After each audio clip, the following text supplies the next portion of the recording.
এই শোনো, চ্যানেলটি সাবস্ক্রাইব করে ঘন্টাটি বাজিয়ে দিও, কেমন?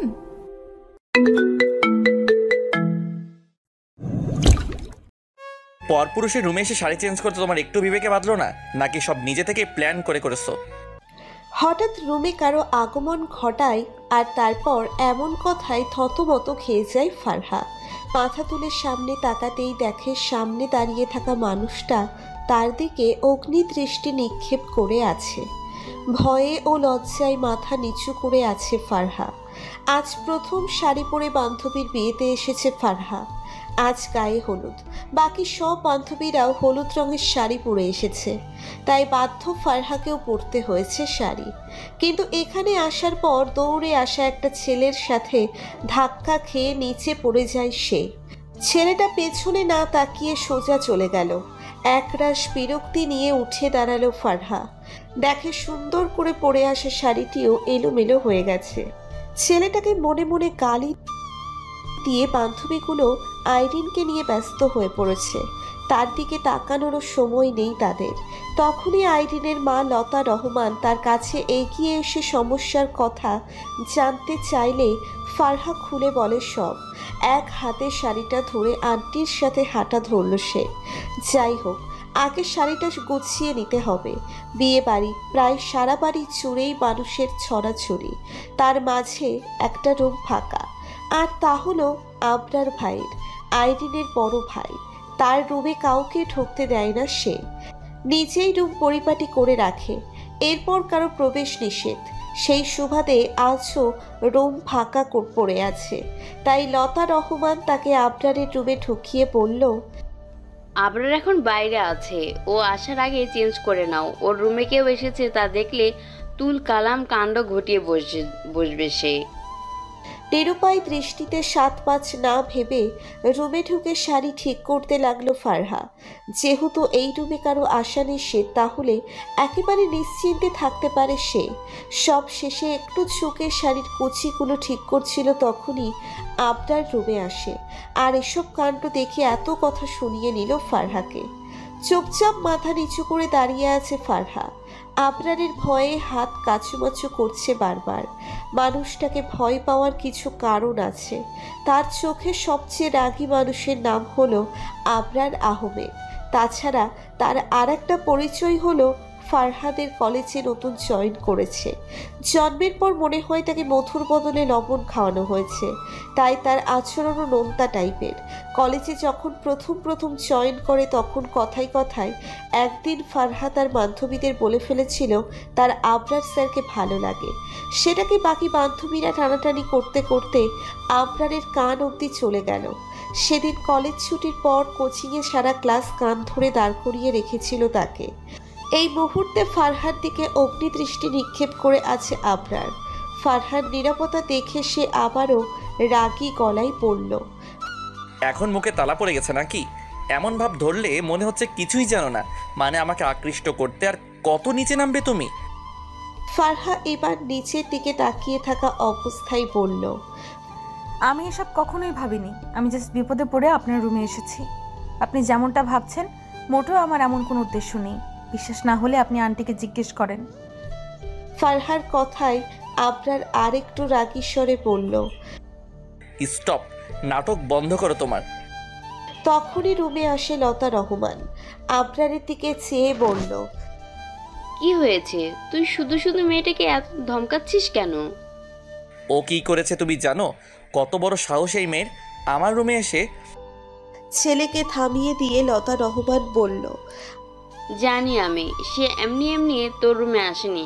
বাইরে কার সাথে যেন ধাক্কা লেগে পড়ে গিয়ে সব এলোমেলো করে ফেলেছিল।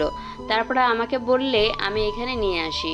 সারা বাড়িতে এখন মেহমান, একমাত্র তোর রুমটাই ফাঁকা ছিল, তাই তাকে বললাম তাড়াতাড়ি ঠিক করে বেরিয়ে আসতে।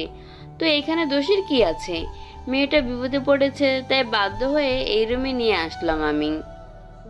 আবরার আর কিচ্ছু না বলেই ফারহার দিকে মাথা তুলে তাকালো।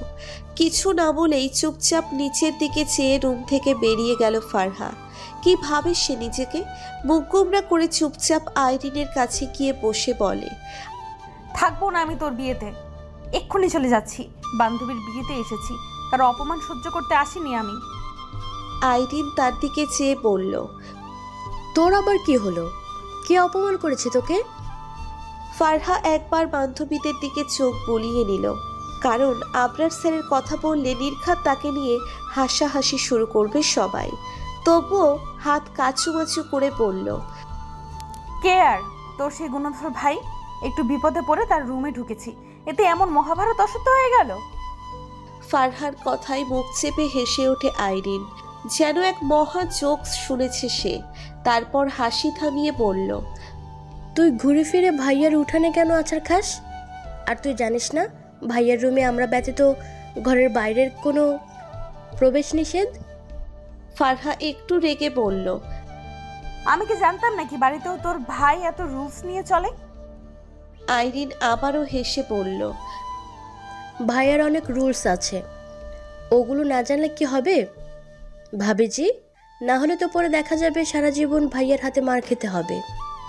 আইরিনের কথায় হো হো করে হেসে ওঠে সবাই, যাতে রাগটা আরো বেড়ে গেল ফারহার। আইরিনের দিকে চেয়ে বলল, কানের 3 ইঞ্চি নিচ বরাবর একটা কষিয়ে খেলে তখন মজা নেওয়া বের হয়ে যাবে তোর। আর ভাবি ডাকস কাকে? আমি কি তোর ভাইয়াকে বিয়ে করার জন্য বসে আছি নাকি? ফারহার কথায় আবারও হেসে ওঠে সবাই। ফোন হাতে একপাশে চলে গেল ফারহা।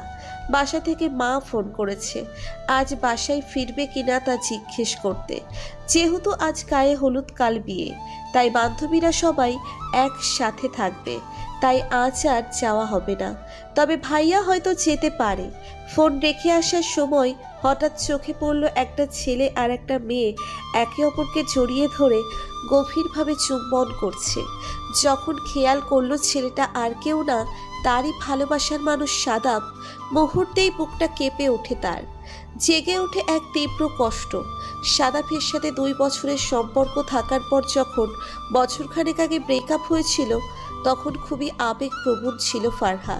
কত রাত জেগে কেঁদেছিল তার কোনো হিসেব নেই। ওই দিনের কথা মনে পড়তেই বুকটা এখনো শূন্য মনে হয় তার।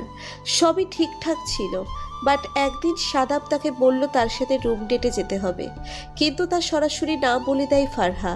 সে বিয়ের আগে এই ধরনের কোনো সম্পর্কে জড়াবে না। আর ওই দিনই সাদাব একটা কথা বলল, হয়তো তার কথা মেনে নিবে, নয়তো ব্রেকআপ। ফারহা কয়েকদিন কান্নাকাটি করে সাদাবকে অনেকভাবে বোঝানোর ট্রাই করেছিল, কিন্তু সাদাফের একটাই কথা, হয়তো রুম ডেট নয়তো ব্রেকআপ। পরে অনেক কষ্টে নিজেকে শক্ত করলো ফারহা। সাদাফের দেওয়া 2টা অপশন থেকে ব্রেকআপটাই বেছে নিল সে। সরে গেল সাদাফের জীবন থেকে। কিন্তু আজ 1 বছর পর হঠাৎ সাদাফকে দেখে, তাও আবার এই অবস্থায়, সে নিজেও জানে না প্রাক্তনের জন্য তার কেন এত কষ্ট হচ্ছে। সে তো একটা ফ্রড, তার জন্য কষ্ট কেন হবে? চোখে জল অনুভব করতেই ওয়াশরুম থেকে পানি ছিটিয়ে দেয় ফারহা। মুখ মুছে নিজেকে স্বাভাবিক করে বেরিয়ে আসে। তখনই সাথী এসে তাকে ডেকে নিয়ে গেল আইরিনকে মেহেদি পরাতে হবে, কারণ ফারহা খুব ভালো মেহেদি পরাতে পারে। আইরিনের হাতে খুব যত্ন করে মেহেদি পরিয়ে দিল সে। তখনই পাশে এসে দাঁড়ায় আবরার। আইরিনের মেহেদি পরা হাতের দিকে তাকিয়ে রইল। আইরিন একটু হেসে বলল, দাঁড়িয়ে আছো কেন ভাইয়া? আমার পাশে বসো। আইরিনের পাশে বসে আবরার মাথায় হাত বুলিয়ে বলল, খুব সুন্দর লাগছে আমার পুচকি বোনটাকে। আইরিনের হাতে মেহেদি পরানো শেষ হলে ফারহার দিকে চেয়ে আইরিন বলল, নে এবার ভাইয়াকেও আমার মতো করে সেম ডিজাইনে মেহেদি এঁকে দে। আবরার একটু ভ্রুকুচকে বলল, আমি কেন মেহেদি লাগাতে যাব? বিয়েটা তোর, আমার না। আইরিন একটু ঠোঁট ফুলিয়ে বলল, ছোটবেলা থেকে যা করেছি দুজন একসাথে করেছি না? তুমি যা করতে আমিও তাই করতাম, তুমি যা খেতে আমিও তাই খেতাম। এখন আমি মেহেদি লাগিয়েছি, তোমাকেও লাগাতে হবে। আবরার আরেকটু ভ্রুকুচকে বলল, সবই যদি ভাগ করিস তাহলে বিয়েটা একা একা করে নিচ্ছিস কেন? আশেপাশের বান্ধবীগুলো হেসে ওঠে আবরারের কথায়। আবরার একটু লজ্জা পেল। বোনের সাথে দুষ্টুমি করতে গিয়ে নিজের বিয়ের কথাও মুখ ফসকে বেরিয়ে গেল।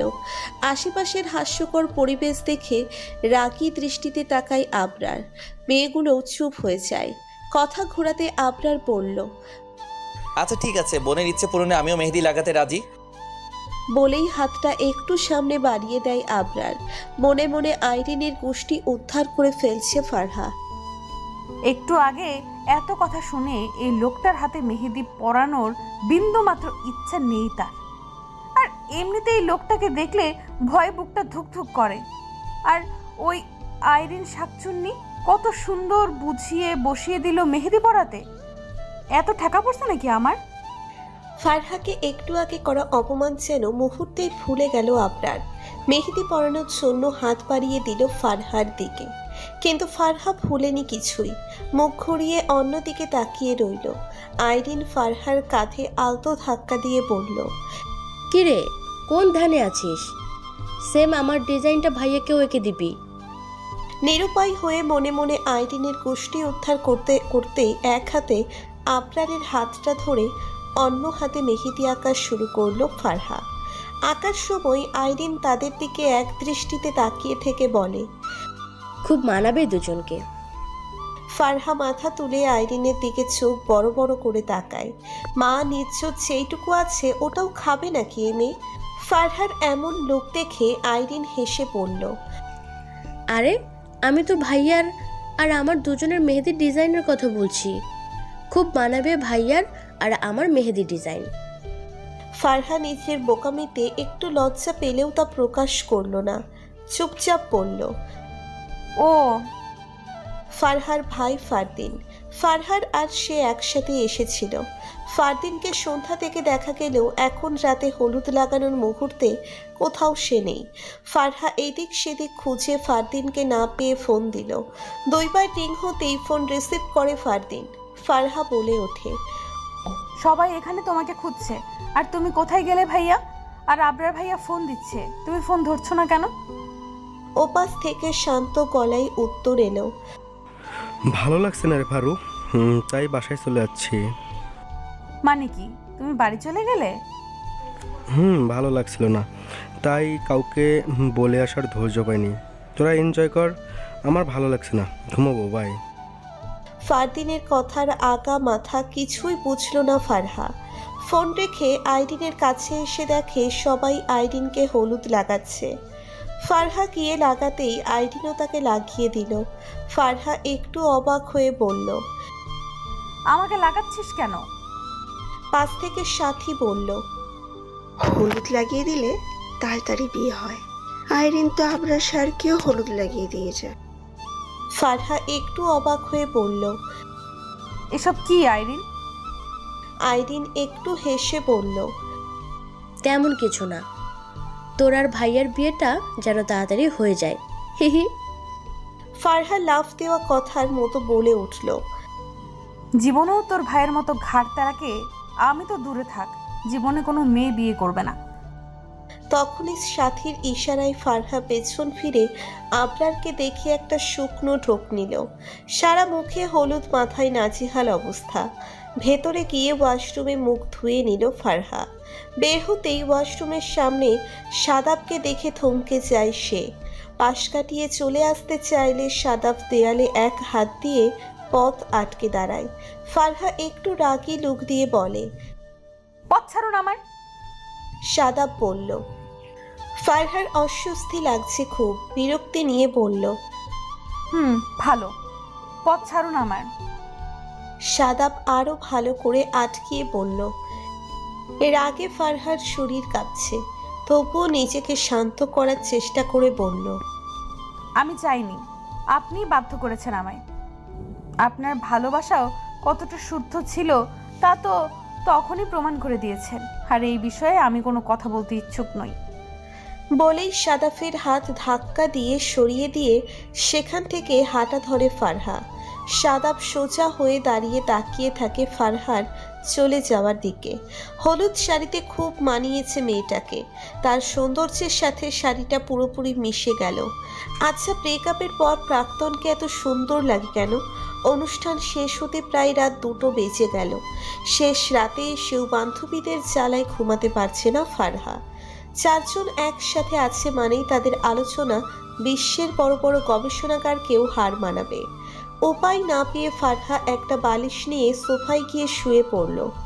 এবার একটু ঘুমাতে পারলেই হয়। সকালে ঘুম কাতর চোখে হাত দিয়ে চোখ কচলাচ্ছে ফারহা। ভোরের আলো ফুটে উঠেছে। রুমের বাইরে কয়েকজন চা নাস্তা নিয়ে দৌড়াদৌড়ি করছে। বাকিরা হয়তো এখনো ঘুম থেকে ওঠেনি। আইরিন, সাথী, সুমাইয়া সবাই এখনো ঘুমোচ্ছে। তিনজন মিলে সারা রাত রুমটা একবার উল্টো করেছে আর একবার পাল্টা করেছে। এমন অবস্থা করেছিল তিনজন মিলে। শেষ রাতে ঘুমিয়ে এখন মরার মতো পড়ে আছে। ফারহা আরও কিছুক্ষণ চোখ বন্ধ করে রইল। না, ঘুম আসছে না আর। রুম থেকে বেরিয়ে বাইরে এলো। ফারহাকে দেখে লতা রহমান এগিয়ে এসে বলল, ফ্রেশ হয়েছো? ফারহা দুই দিকে মাথা নাড়ায়। লতা রহমান আবার বলে, ওয়াশরুমে গেলে এক পাশে টুথ পাউডার পাবে, ফ্রেশে নাও, আমি নাস্তা তৈরি করছি, আর বাকিদেরও ডেকে দিও। ফারহা লক্ষ্মী মেয়ের মতো ঘুমো ঘুমো চোখে একপাশে মাথা কাত করে হ্যাঁ সূচক সম্মতি জানালো। শাকচুনিগুলো যেই মরার মতো ঘুমোচ্ছে, মনে হয় না ডাকলে উঠবে এখন। তাই ফারহা হাঁটতে হাঁটতে ছাদে চলে গেল। দেখে আবরার আগে থেকেই ছাদে হাঁটাহাঁটি করছে। আবরারকে দেখে নেমে যাওয়ার জন্য পা বাড়াতেই ডাক দেয় আবরার। ফারহা দাঁড়িয়ে পেছন ফিরে তাকালো। আবরার তার কাছে এসে শান্তভাবে বলল, সরি।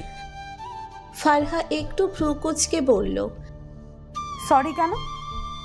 আবরার শান্তভাবে বলল, কালকের ব্যবহারের জন্য।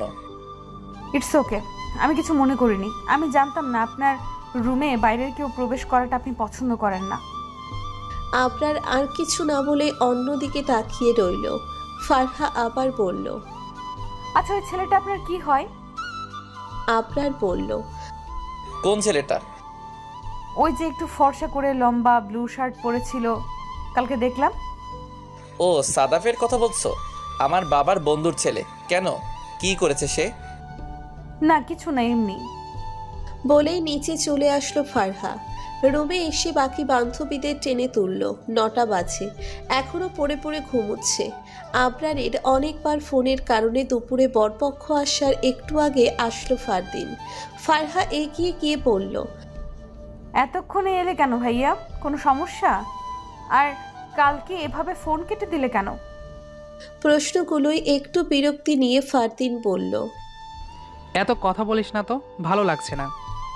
বলেই সামনের দিকে চলে গেল। হা হয়ে তাকিয়ে আছে ফারহা। ভাইয়া তো তার সাথে এভাবে কথা বলে না। কাল থেকে ভাইয়ার কি হলো হঠাৎ? সামাজিকভাবে বিয়েটা শেষ হলো। আইরিনকে বিদায় দিচ্ছে সবাই। গতকাল থেকে হাসি খুশি মেয়েটাও এখন কাঁদছে সবাইকে ধরে। আমারও খুব খারাপ লাগছিল। আমাকেও হয়তো একদিন এমন একটা জায়গায় এসে দাঁড়াতে হবে। সাদাফকে গতকাল রাতে দেখেছিল সে, আর বিয়ের আগে দুপুরবেলায় এসেছে। ফারহার সাথে কথা বলতে চেয়েছিল বারবার, বাট সুযোগ পায়নি, দেখে হয়তো হয়নি। আইরিনকে বিদায় দিয়ে ফারদিনকে খুঁজতে লাগলো ফারহা। ভাইয়ের মতিগতি ভালো লাগছে না তার কাছে। দেখে সবার বিপরীত পাশে একা দাঁড়িয়ে আছে সে।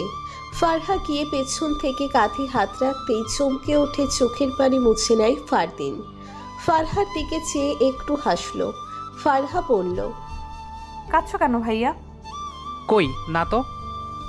আমার কাছে লুকানোর চেষ্টা করেও লাভ হবে না ভাইয়া।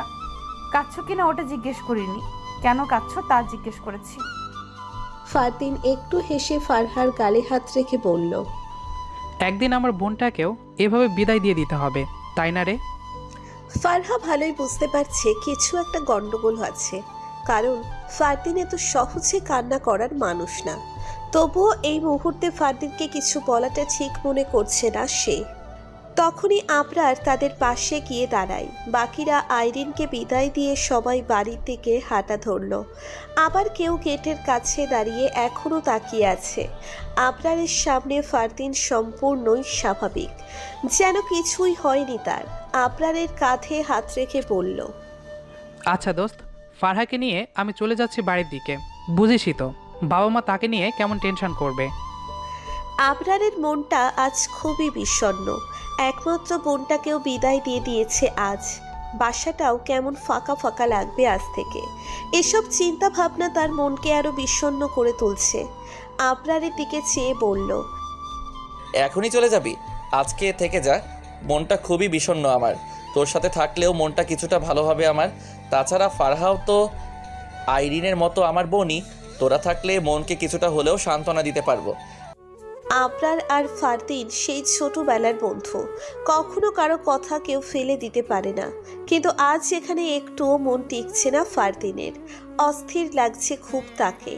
একটা শ্বাস নিয়ে আবরারকে বলল, আবরার একটু হাসির রেখা টানার চেষ্টা করে বলল, না রে দোস্ত, বাবা মা খুব টেনশন করবে। আর গতকালকেও ফারহাকে এখানে রেখে যাওয়ার জন্য খুব কষ্ট করে বোঝাতে হয়েছে তাদের।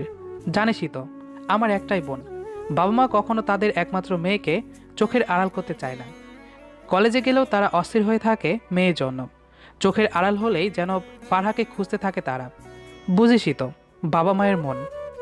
আচ্ছা, তাহলে ফারহাকে পৌঁছে দিয়ে তুই আবার এখানে আসিস। আমি সন্ধ্যার আগেই তোর কাছে আসছি। আবরার একটু হেসে বলল, আচ্ছা। ফারহাকে নিয়ে বাড়ির উদ্দেশ্যে রওনা দিল ফারদিন। ফারহা এত কথা বললেও ফারদিন নিশ্চুপ। বাসায় এসে জামা চেঞ্জ করে খাটে লম্বা হয়ে শুয়ে রইল ফারহা। হিসেব মেলানোর চেষ্টা করছে। প্রথমত সাদাবের সাথে প্রায় 1 বছর পর দেখা, তাও কি বিশ্রী ভাবে। ভাবতেই ছি সূচক শব্দ মুখ দিয়ে বেরিয়ে আসে। দ্বিতীয়ত ফারদিন ভাইয়া কখনো এমন আচরণ করে না, আর ফারদিনকে ছোট থেকে তেমন একটা কাঁদতে দেখেনি ফারহা। কিছু কারণ তো নিশ্চয়ই আছে যা ভাইয়া বারবার আড়াল করতে চাইছে। আর শেষে হবে কালকে আবরারের সাথে ঘটে যাওয়া মুহূর্তগুলো। রুমে ঢোকায় আবরারের কড়া বকাবকির মাঝেও একটা মায়াময়ী দৃষ্টি দেখেছে সে। কিছুক্ষণ পর আবার সব রাগ হাওয়া হয়ে গেল। তাকে বিহিতি লাগিয়ে দেওয়া মুহূর্তটা, সকালে ছাদে দুজন একা কথা বলা, সময়গুলো বারবার চোখের সামনে ভেসে উঠছে তার। সন্ধ্যার সময় মায়ের ডাকে উঠে রুম থেকে বের হয় ফারহা। মায়ের কাছে যেতেই মা বলল 4 কাপ চা বানাতে। প্রতিবেশী চাচি এসেছে। ফারহা চুপচাপ রান্নাঘরে গিয়ে চা বসালো। ওদিকে তাদের মাঝে জমিয়ে আলোচনা চলছে। ফারহা বারবার বিয়ের কিছু টপিক শুনতে পাচ্ছে আলোচনার মাঝখানে। বাড়িতে কোনো বিয়ের টপিক উঠলেই বুকটা ধুকপুক করতে থাকে তার। না জানি কোন দিন তার বিয়ে নিয়ে পড়ে সবাই। আজও একটু একটু ভয়ে বুকটা ঢিপ ঢিপ করছে তার। চা হাতে তাদের সামনে এগিয়ে গেল ফারহা। চা রেখে মায়ের একপাশে গিয়ে দাঁড়ায় সে। চাচি মায়ের কাপে চুমুক দিয়ে বলল। এর মাঝে মা বলল, তো পরে মেয়েটাকে পেয়েছে কোথায়? চাচি আবারও চায়ের কাপে চুমুক দিয়ে বলল। চাচির কথায় থামিয়ে ফারহার মা তাকে বলল, তুই চলে যা ফারহা, বড়দের মাঝে থাকতে নেই। মায়ের কথায় চুপচাপ সেখান থেকে চলে যাচ্ছে ফারহা। প্রতিবেশী নামক এই মহিলাটাকে দেখলেই মেজাজ খারাপ হয় তার। এই মহিলার কাজই হলো এর কথা গিয়ে তাকে বলা, ওর কথা এসে অন্যকে বলা। এখানেও এসেছে নিশ্চয়ই তানিয়া নামক মেয়েটার কথা সবাইকে বলতে। এর মাঝে ফারহাকে নিয়ে টপিক উঠলেই থমকে যায় সে। তবুও চুপচাপ দরজার আড়ালে গিয়ে শুনতে চেষ্টা করে ওই মহিলা বাবা মাকে কি কান পড়া দিচ্ছে। এর মাঝে বাবা তাকে থামিয়ে দিয়ে বলল, এতক্ষণ অন্যের গীবত গিয়েছেন, কিচ্ছু বলিনি, কিন্তু শেষে যে আমার মেয়েকে নিয়ে বাড়তি 2-3 লাইন অ্যাড করলেন, এগুলো আর কখনো বলার চেষ্টা করবেন না, বিশেষ করে আমার সামনে কখনো বলবেন না। বাবা আবার বলল, আমাদের মেয়ের প্রতি আমাদের পুরো বিশ্বাস আছে। আমাদের মেয়ে কখনো আমাদের কথার বাইরে যায়নি, আর কখনো যাবেও না। এর মাঝে মা ফোরন কেটে বলল, আর ফারহা এমন কাজ করলে তাকে মেয়ে হিসাবে স্বীকারই করব না, ত্যায্য মেয়ে করে দেব, তবুও অন্যায়কে প্রশ্রয় দেব না। একটা কথাই যেন ভয়ে বুকটা কেঁপে ওঠে ফারহার। মায়ের কথায় বুকটা ধুকধুক করলেও বাবার কথা শুনে ভালো লাগছে যে তার প্রতি তাদের কত বিশ্বাস। সারা বাড়িতে কোলাহলপূর্ণ পরিবেশ। আসার সময় সারা রাস্তা কেঁদেছিল আইরিন। আইরিন অনেকের কাছেই শুনেছে বিয়ের পর স্বামীর বাড়ি যাওয়ার সময় মেয়েটা কান্না করলে তাদের হাজবেন্ড অনেকে ভাবে বোঝানোর ট্রাই করে, তাদের কতভাবে কথা বলে, তাদের স্বাভাবিক করার চেষ্টা করে। কিন্তু আইরিনের হাজবেন্ড মাহিন তার দিকে একবারের জন্য ফিরেও তাকায়নি। পুরোটা সময় আইরিনের থেকে দূরে বসে বাইরের দিকে তাকিয়েছিল। এখন রাত হয়েছে অনেক, সারা ঘর জুড়ে কোলাহল। বাট এখানে আসার পর মাহিনকে এক মুহূর্তের জন্যও চোখে পড়ছে না তার। এখানে প্রায় সবাই অচেনা।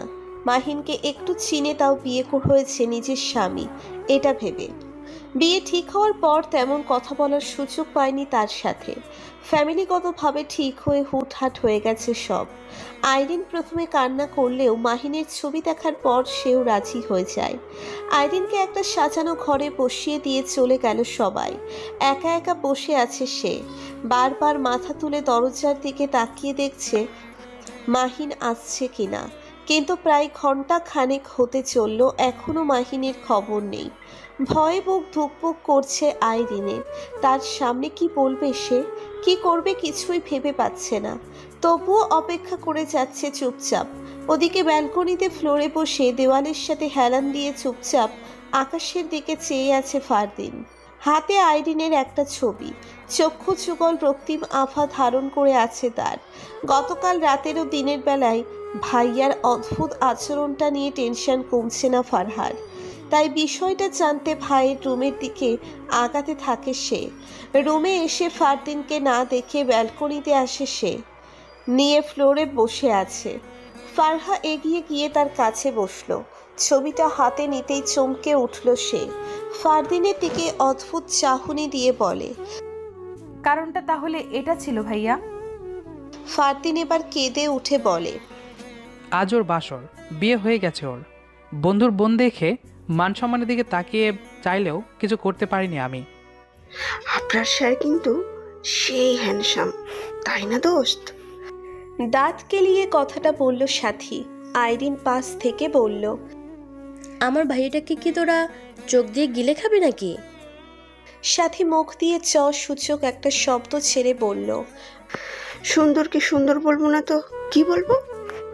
মুখ ফসকে পাশ থেকে ফারহা বলল, আমারও স্যারকে খুব ভালো লাগে। ফারহার কথায় কেউ কিছু বলছে না। ফারহা পেছনে তাকিয়ে দেখা মাত্রই আবরার তাদের পাশ দিয়ে হেঁটে গেল। মুহূর্তেই জিভে ছোট্ট একটা কামড় দিল ফারহা। ইসরে, স্যার কিছু শুনে ফেলেনি তো? কিন্তু তা নিয়ে আলোচনা বন্ধ হয়নি ফ্রেন্ড মহলের মাঝে। ক্লাসেও চলছিল লুকিয়ে আলোচনা, যেটা সূত্র ধরে আবরার স্যার সারা ক্লাস কান ধরে দাঁড় করিয়ে রেখেছিল। শেষে যাওয়ার সময় আস্তে করে বলল, এখন তোমার পড়াশোনা করার বয়স, এসব করার বয়স না।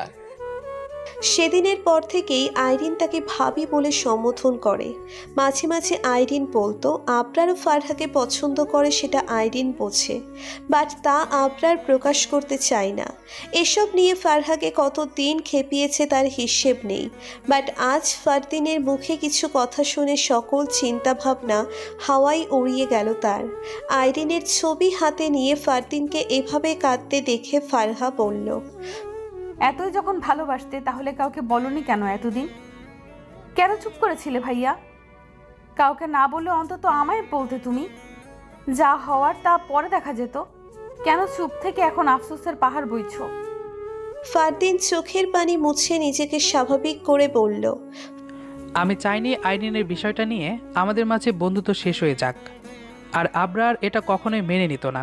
তুই তো জানতি আমাদের বেস্ট ফ্রেন্ডের তালিকায় 3 জন ছিলাম। ফারহা একটু ভেবে বলল, তুমি, আবরার ভাই আর সোহেল ভাই। কিন্তু সোহেল ভাইয়ের সাথে তোমাদের সম্পর্ক নষ্ট হয়ে যায়। আবরার ভাইয়া নাকি চর মেরেছিল তাকে। ফারদিন বলল, কিন্তু আবরার সেদিন কেন এমন করেছিল জানিস? ফারহা দুই দিকে মাথা নাড়িয়ে না বলল। ফারদিন একটু মুচকি হেসে বলল, সোহেল তোকে পছন্দ করত, আর সেটা আমাকে সরাসরি বলতে পারিনি দেখে আবরারকে বলে আমায় রাজি করাতে চেয়েছিল। কিন্তু আবরার সেদিন সোহেলের সাথে খুব খারাপ ব্যবহার করেছিল, দুশ্চরিত্র বলে তাড়িয়ে দিয়েছিল, আর বলেছিল বন্ধুর বোন মানে তোরও বোন। বোনের দিকে কিভাবে বাজে নজর দিস, কোন সাহসে? দুশ্চরিত্রের সাথে আরও যাতা বলেছিল। ফারদিনের কথায় চোখ বড় বড় করে তাকায় ফারহা। এই সামান্য বিষয়টা নিয়ে এত বছরের ফ্রেন্ডশিপ নষ্ট হয়ে গেল তাদের। ফারদিন আবারও বলতে লাগলো, সেদিনই আইরিনের বিষয়টা মনের ভেতর মাটি চাপা দিয়ে দিয়েছিলাম আমি। মাঝে মাঝে আফসোস হতো কেন আবরারের বন্ধু হতে গেলাম। আবার এটা ভেবেও নিজেকে সান্ত্বনা দিতাম, তার মতো বন্ধু পাওয়াও তো ভাগ্যের ব্যাপার। মাঝে মাঝে মনে হয় আমরা বন্ধু না, যেন 2 ভাই। হালকা ভয়েই যেমন ফারহার বুকের ভেতর ঢিপ ঢিপ শব্দ তৈরি করে, তেমন আজও বুকের ভেতরটাই টিপ টিপ করতে শুরু করলো। এত কাহিনী আগে জানলে কখনো আবরারের প্রতি তার এত ফিলিংস কাজ করতো না। তাহলে তারও কি এখন উচিত আবরারের জন্য তৈরি হওয়া বিন্দু বিন্দু ফিলিংসগুলো একটা একটা করে চাপা দেওয়া শুরু করা? এর মাঝে ফারদিনের কথায় ধ্যান ভাঙে ফারহার। ফারদিন খুব করুণ গলায় বলল, কথাগুলো কাউকে বলবি না প্লিজ, কারণ এসব কথা জানাজানি হয়ে গেলে আরিয়ানের সংসারে অশান্তি তৈরি হতে পারে। আমি চাই না আমার কারণে তার শান্তি নষ্ট হয়ে যাক। সে সারা জীবন সুখে থাকুক, এটাই আমার চাওয়া। রাত ধীরে ধীরে গভীর হতে লাগলো, আর এদিকে সেই অনেকক্ষণ ধরে মাহিনের জন্য অপেক্ষা করছে আইরিন। চারপাশের কাঁচা ফুলের সুবাস ভেসে উঠছে, আর এদিকে ভয়ে বুকটা ধুকপুক করছে আইরিনের। এরপর কি হবে ভাবতে ভাবতে মাথায় ভর করে আছে নানান দুশ্চিন্তা। ভাবতে ভাবতে দরজায় আওয়াজ পেতেই নড়ে চড়ে বসে সে। মাহিন এসেছে রুমে। সুদর্শন দেখতে পারফেক্ট একটা মানুষ তার চোখে, তাই তো ছবি দেখেই বিয়েতে রাজি হয়ে গিয়েছিল। যদিও মেয়েকে এখন বিয়ে দিতে চায়নি আইরিনের বাবা মা, তবে ছেলে ও ছেলের কোয়ালিফিকেশন আর ছেলের কেরিয়ার দেখে প্রস্তাব ফিরিয়ে দেয়নি তারা। চাকরির সুবাদে 6 মাসের জন্য আমেরিকা পাড়ি দেবে সে। এই তো 10-12 দিন পরই ফ্লাইট, তাই তাড়াহুড়ো করে মাহিনকে বিয়েটা করিয়ে দিল তার ফ্যামিলি। রুমে এসে খাটের পাশে এসে দাঁড়ায় সে। আইরিন মাথা নিচু করে বসে আছে। মাহিন হাত ঘড়ি খুলতে খুলতে বলল, কয়েকটা কথা বলবো, মন দিয়ে শুনেন। বিয়ের আগে আমি খুব বেশি পরিচিত ছিলাম, বিষয়টা কিন্তু এমনও নয়। আমার ফ্যামিলি থেকে হুটহাট এই সিদ্ধান্ত, আর আপনার ফ্যামিলিও রাজি হয়ে যায়। এর মাঝে আমি আপনাকে কিছু বলতে চেয়েছিলাম, কিন্তু আপনিও নাকি আমার ছবি দেখে বিয়েতে মত দিয়ে দিলেন। আমার ফ্যামিলিও হয়তো ভেবেছিল আপনি দেখতে সুন্দরী বলে আমিও সব মানিয়ে নিব। এরপর আমার চলে যাওয়ার সুবাদে বিয়েটাও খুব তাড়াহুড়া করে হয়ে গেল। বাট এখন আপনি এটা ভাববেন না যে আপনাকে আমার পছন্দ হয়নি বা বিয়েতে আমার মত ছিল না দেখে আপনাকে বাড়ি থেকে বের করে দিব। এমনটাও করব না আমি। আপনি এই বাড়িতে আপনার মতো করেই থাকতে পারেন, আমার কোনো প্রবলেম নেই। তবে আমার স্ত্রী হওয়ার অধিকারটা চাইবেন না। কথাগুলো আমি আপনাকে বিয়ের আগেই বলতে চেয়েছিলাম, বাট বলতে পারিনি দেখে এখন বলছি। এখন আমি চাইলে আপনাকে ডিভোর্স দিতে পারবো, বাট বাবা মা এটা কখনোই মেনে নিবে না। তাই বাকি সিদ্ধান্তটা আপনার। শুধু বউ নামে এই বাড়িতে থাকবেন নাকি এখান থেকে চলে যাবেন, আর এখানে থাকলেও রানীর বেশে থাকতে পারবেন, ওটা নিয়ে ভাববেন না। বলেই একটা ট্রাউজার আর টাওয়েল দিয়ে ওয়াশরুমে চলে গেল মাহিন। এতক্ষণের এই মুহূর্তটা যেন পুরোটাই মাথার উপর দিয়ে গেল আইরিনের। কথা বলার ভাষা খুঁজে পাচ্ছে না, মাথাটা ভন ভন করতে শুরু করলো তার। প্রথম দেখায় কাউকে ভালোবেসে ফেলে তার মুখে এমন কিছু শোনার জন্য অপেক্ষায় ছিল না সে। কত কিছুই তো ভেবে রেখেছিল সে। বিয়েটা হবে, এরপর মাহিনের সাথে পরিচয়টা হবে এই 10-12 দিনেই। তারপর মাহিন চলে গেলে ফোনে কথা হবে তাদের। গভীর রাত পর্যন্ত লুকিয়ে লুকিয়ে ফোনে প্রেম করবে দুজন। কেউ দেখবে না তাদের এই লুকোচুরি প্রেম। ধীরে ধীরে তৈরি হবে মাহিন ফিরে আসার অপেক্ষাটা। হুট করে একদিন এক আকাশ সমান আনন্দ নিয়ে ফিরে আসবে মাহিন। সেই আনন্দে মহাকাশের তারাগুলো মিটমিট করে জ্বলতে থাকবে তার। বাট আজ সব স্বপ্নই যেন দীর্ঘশ্বাসে পরিণত হয়ে গেল। আজ আর ঘুম আসছে না ফারহার। ফারদিনের কথাগুলো এক পাশে রাখলো আর অন্য পাশে রাখলো আবরারকে। দুটোই মেলানোর চেষ্টা করছে সে। ফারদিনের ভালোবাসা হারানোর কষ্টটা সে একটু হলেও অনুভব করতে পারছে, কিন্তু এসবের মাঝে তার ভাবনায় বারবার নতুন করে আবরারকে কেন জড়িয়ে ফেলছে তা সে নিজেও বুঝে উঠতে পারছে না। আজ এই বুকের বাপাসটাই টিপটিপ শব্দ করছে কেন? কিসের এত ভয়? বিষণ্ণ মনে ব্যালকনিতে বসে আছে ফারহা। তখনই পাশে এসে বসে ফারদিন। ফারহার দিকে রাগী দৃষ্টিতে চেয়ে বলল, তুই নাকি 2 দিন ধরে কোচিংয়ে যাচ্ছিস না, সমস্যা কি? ফারদিনের কথায় একটু বিষণ্ণ মন নিয়ে বলল, কিছু না, এমনি ভালো লাগছিল না তাই যাচ্ছি না, কালকে থেকে যাব। তা তো যাবি। আর এমনিতেই আবরার বলেছে কাল থেকে 10 মিনিট আগে কলেজ ও কোচিংয়ে না পৌঁছালে ক্লাসের বাইরে দাঁড় করিয়ে রাখবে। আচ্ছা। ফারদিন চলে গেলেও বিষণ্ণ মনে বসে রইল ফারহা। ফোনটা বের করে আইরিনকে কল দেয়। একবার কল হতেই রিসিভ করে আইরিন বলল, ফারু বল। ফারহা একটু অভিমানী কণ্ঠে বলল, বল মানে? শ্বশুরবাড়ি যাওয়ার পর একবার ফোন দেওয়ারও প্রয়োজন মনে করলি না তুই? আগে তো ঠিকই বলতি আমাদের বন্ধুত্ব চিরকাল থাকবে, আর এখন শ্বশুরবাড়ি পা রাখতেই ভাব বেড়ে গেছে তোর। আইরিন শান্ত গলায় বলল, না রে, একটু ব্যস্ত ছিলাম তো তাই ফোন দিতে পারিনি। আইরিনের কণ্ঠ একটু গম্ভীর দেখে ফারহা বলল, কি হয়েছে তোর, এভাবে কথা বলছিস কেন? না কিছু না, মনটা ভালো ছিল না তাই। মন খারাপ কেন? হাজবেন্ড বকেছে নাকি? আরে না, ও তো খুব ভালো, ওর মতো মানুষ হয় না। আমি মনে কষ্ট পাবো বলে একটা ধমকও দেয় না। বলেই একটা শ্বাস নিল আইরিন। ফারহা বলল, আচ্ছা কালকে থেকে কলেজে যাবি? না রে, আরো 2-1 দিন যাওয়া হবে না, তুই একাই যাস। কোচিংয়েও যাওয়া হয় না। কাল থেকে না গেলেও তোর ভাই নাকি ক্লাসের বাইরে দাঁড় করিয়ে রাখবে। আইরিন একটু হাসার চেষ্টা করে বলল, বিয়ের আগেই এত অত্যাচার শুরু করেছে আমার ভাবিটার উপর। চুপ, একদম বাজে বকবি না। তোর ভাই আমারও ভাই, তাই ভাই ইজ ভাই, অন্য কিছু নাই। থাক, ঢং করা বাদ দে, জানি না আমি। চুপ কর তো, ফোন রাখ। ফোন রাখার পর রুম থেকে মায়ের ডাক কানে ভেসে আসলো। পরদিন সকালের নাস্তা সেরে কলেজে যাওয়ার জন্য রেডি হচ্ছে ফারহা। কাঁধে ব্যাগ নিয়ে বেরিয়ে পড়ল সে। রাস্তার পাশ ধরে হাঁটছে, একটা খালি রিকশাও চোখে পড়ছে না। হঠাৎ পেছন থেকে ফারহা বলে কারো ডাক শুনতেই থমকে পেছন ফিরে তাকায় সে। দেখে সোহেল ভাই দৌড়ে তার সামনে এসে হাঁপাতে লাগলো। তারপর সোজা হয়ে দাঁড়িয়ে বলল, যদিও তার সাথে ফারহা কথা বলতে ইচ্ছুক নয়, তবুও ভদ্রতার খাতিরে বলল, জি ভালো, আপনি কেমন আছেন? খেয়াল করিনি। সরি, আপনার আনন্দে আমি কেন আনন্দিত হব? আর হ্যাঁ আসি, সময় নেই আমার। এমনিতেও আজ রাস্তায় খালি রিক্সাও পাচ্ছে না, তার উপর ওর সাথে বক বক করে অনেকটা সময় নষ্ট হলো। হাত ঘড়ির দিকে তাকিয়ে দেখে 8:55 বাজে, আর ওইদিকে 9টায় ক্লাস। আর আজ মঙ্গলবার, প্রথম ক্লাস ওই খাটাসটার। লেট হলেই ক্লাসের মঙ্গল উদ্ধার করে ছাড়বে। কলেজে গেট দিয়ে প্রবেশ করতেই দেখে 9:03 বাজে। ক্লাস শুরু হয়ে গেছে অলরেডি। সব স্টুডেন্ট ক্লাসরুমে চলে গেছে।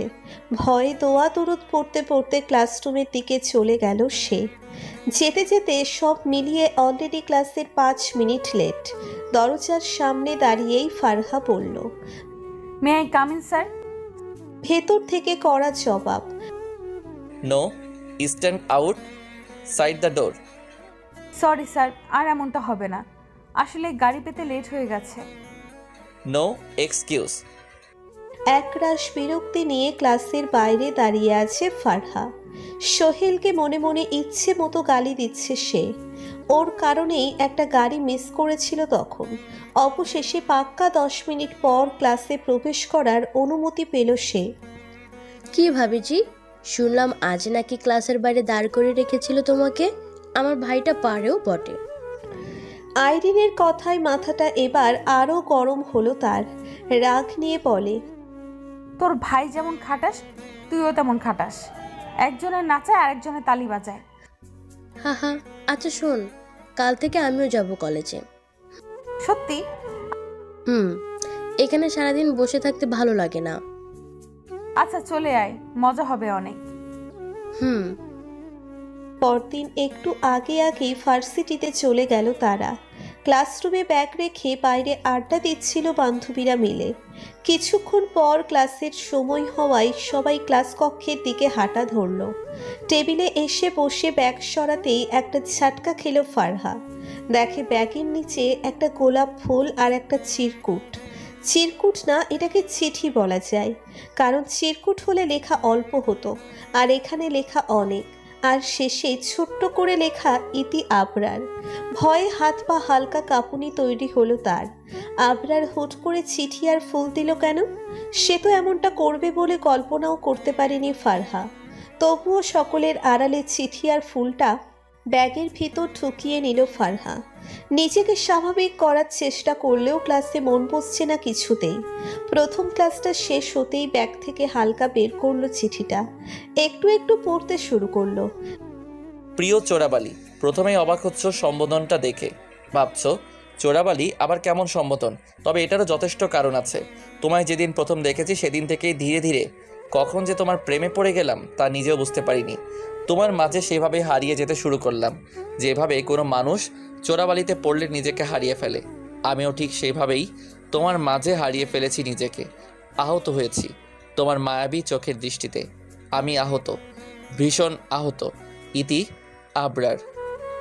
চিঠিটা পড়ে হাত পা আরও কাঁপতে শুরু করলো ফারহার। এগুলো কি সব লিখেছে আবরার স্যার? তাহলে কি সত্যি আবরার স্যার তাকে ভালোবাসে? আমার আজ বিশ্বাসই হচ্ছে না। চিঠিটা ব্যাগে ঢুকিয়ে ব্যাগের উপর মাথা থেকে মুখ লুকিয়ে বসে আছে ফারহা। হয়তো এটার জন্য মোটেও প্রস্তুত ছিল না সে। আবরার স্যার আমায় প্রেমপত্র দিয়েছে, এটাও কি সম্ভব? নিজেরই বিশ্বাস হচ্ছে না আজ। তার মতো একটা মানুষের সাথে প্রেমপত্র শব্দটা কিছুতেই মিলছে না। তাহলে কি স্যারও আমায় সত্যিই পছন্দ করে?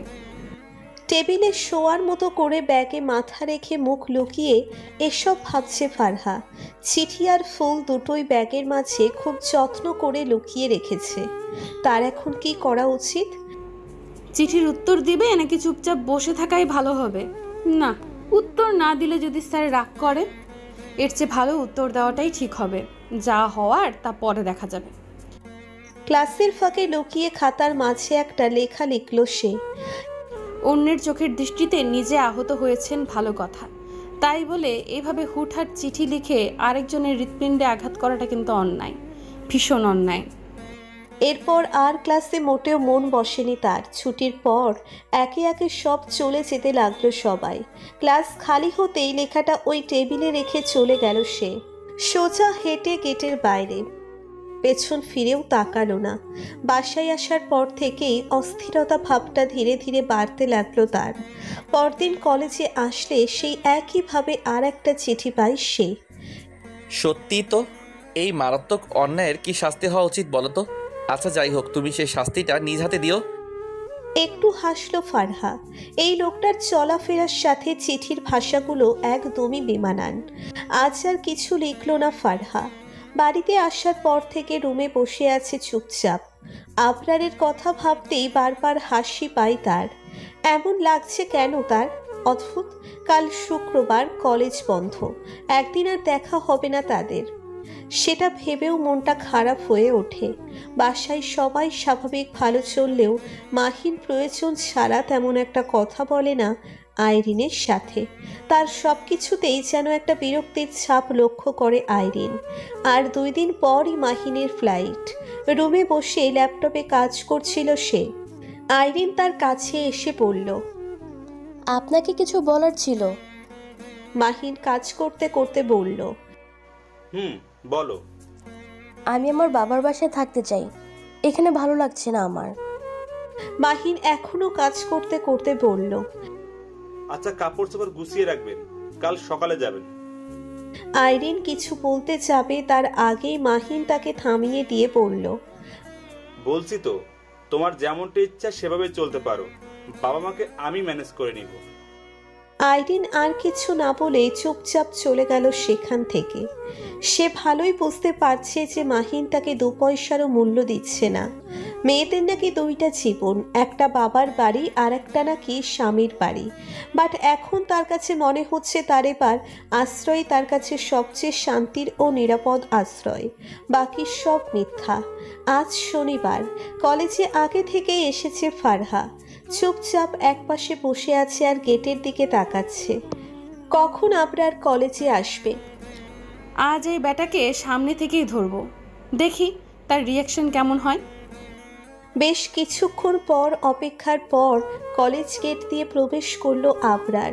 ফারহা হাস্য উজ্জ্বল মুখের চারদিকে তাকিয়ে আবরারের সামনে গিয়ে দাঁড়ালো। আবরারের দিকে এক হাত বাড়িয়ে দিয়ে বলল, লুকিয়ে দেওয়ার প্রয়োজন নেই, সরাসরি দিন। আবরার একটু অবাক ভঙ্গিতে বলল, মানে?